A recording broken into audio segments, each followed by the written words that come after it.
ሰላም ጤና ይስጥልን የተከበራችሁ የአንኳር ዜና ተመልካቾቻችን የዕለቱን ዋና ዜናዎች ይዘንላችሁ መተናል። አብራችሁን ቆዩ። ታዲያ ቻናላችንን ሰብስክራይብ፣ ሼር በማድረግ አብሮነታችሁ አይለየን። ህወሓት ከኢትዮጵያ መንግስት ጋር ለመደራደር ፍላጎት እንዳለው ገለጸ። ህወሓት ከኢትዮጵያ መንግስት ጋር ለመደራደር ፍላጎት እንዳለው በመግለጽ ድርድሩ በአዲስ አበባ ሳይሆን በሌላ የሶስተኛ ወገን ሀገር እንዲካሄድ እንደሚፈልጉ ወይዘሮ ፈትለወርቅ ገብረ እግዚአብሔር ትላንት ለክልሉ ሚዲያዎች በሰጡት መግለጫ ተናግረዋል። በሌላ በኩል ወይዘሮ ፈትለወርቅ የኢትዮጵያ መንግስት ከምዕራብ እስከ ምስራቅ ትግራይ ሰራዊት በማሰማራት ለጦርነት እየተዘጋጀ ነው የሚል ክስም አሰምተዋል። የፕሪቶሪያውን ስምምነት የጣሰው የኢትዮጵያ መንግስት ነው ሲሉ በመክሰስ እኛ በትግራይ ህዝብ ጥቅም ላይ አንደራደርም ሲሉም ተደምጠዋል። አርቲስት ሰለሞን ቦጋለ ልዩ ብቃቱን ያሳየበትን አዲስ የቤተሰብ ተከታታይ ድራማ ለእይታ ሊያበቃ መሆኑን ተገለጸ። በሀገሪቱ የፊልም ኢንዱስትሪና የኪነ ጥበብ ስራዎችን በዲጂታል ሚዲያ በማስተዋወቅ የሚታወቀው ንጉስ መልቲ ሚዲያ አንተነህ የተሰኘውን አዲስ የቤተሰብ ተከታታይ ድራማ ለእይታ ሊያበቃ መሆኑን በትላንትናው ዕለት ሰኔ 24 2018 ዓ.ም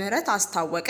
የድራማው የምረቃ ስነ ስርዓት የፊታችን ሰኞ ሰኔ 29 2018 ዓ.ም በታሪካዊው የአድዋ ድል መታሰቢያ አዳራሽ በከፍተኛ የመንግስት የስራ ኃላፊዎች፣ በኪነ ጥበብ ባለሙያዎችና በተጋባዥ እንግዶች በተገኙበት በልዩ ድምቀት እንደሚከበርም ተገልጿል። ድርድሮች ስኬታማ ከሆኑ በዘላቂነት የተለወጠች ኢራንን ታያላችሁ ሲሉ ጄድ ቫንስ ተናገሩ። የአሜሪካ ምክትል ፕሬዝዳንት ጄድ ቫንስ ከፎክስ ኒውስ ጋር ባደረጉት ቃለ ምልልስ አሜሪካ ከኢራን ጋር በጣም ጥሩ ነጥብ ላይ እንደደረሰችም ተናግረዋል። ጄድ ቫንስ አክለውም የተገባ ባህሪ ካላሳዩና ማየት የምንፈልገውን ለውጥ ካላመጡ የኒውክሌር መርሃ ግብራቸው ይወድማል፣ ወታደራዊ አቅማቸው ይንኮታኮታል፣ አሜሪካ ከነሱ አንጻር ጠንካራ ናት ብለውም ተናግረዋል። የሜክሲኮ ብሔራዊ ቡድን በማሸነፉ አደባባይ ከወጡ ደጋፊዎች 3 ሰዎች ህይወታቸው ማለፉን ተገለጸ። በዓለም ዋንጫ የጥሎ ማለፍ ጨዋታ ኢኳዶርን የገጠመችው ሜክሲኮ በማሸነፍ ወደ ቀጣይ ዙር በማለፏ ደስታቸውን ለመግለጽ አደባባይ ከወጡ የሀገሪቱ ዜጎች መካከል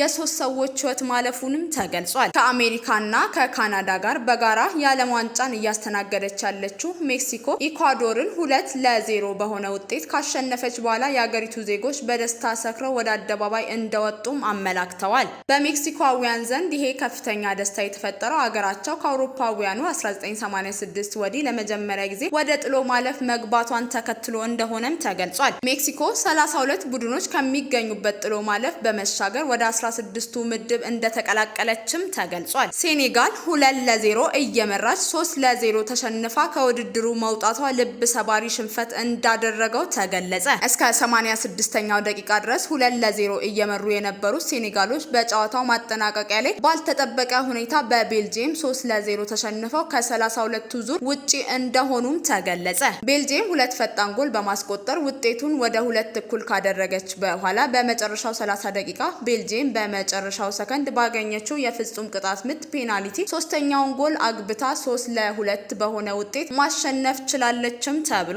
በደቡብ አፍሪካ ራሱን ለመከላከል ጦር መሳሪያ ታጥቆ የታየ ኢትዮጵያዊ ነው የተባለ ግለሰብ አነጋጋሪ መሆኑን ተገለጸ። በደቡብ አፍሪካ ራሱን ለመከላከል በከባድ መሳሪያና በውሾች የታጀበ ኢትዮጵያዊ መነጋገሪያ እንደሆነ ተገለጸ። ደቡብ አፍሪካውያን ድርጊቱን የሽብርተኝነት ተግባር በማለት ግለሰቡ በአስቸኳይ ታስሮ ከሀገር እንዲባረር እየጠየቁ ይገኛሉ። ሌሎች አፍሪካውያን ደግሞ ግለሰቡ ሕይወቱንና ንብረቱን የመከላከል ሙሉ መብት እንዳለው በመጥቀስ ድርጊቱን በስፋት እያጋሩ ይገኛሉም ተብሏል። ለዛሬ ለአንኳር ዜና ያዝንላችሁ ዋና ዜናዎች እነዚህን ይመስሉ ነበር። በሌሎች ዜናዎች ተመልሰን እስከምንገናኝ ሰናይ ቆይታ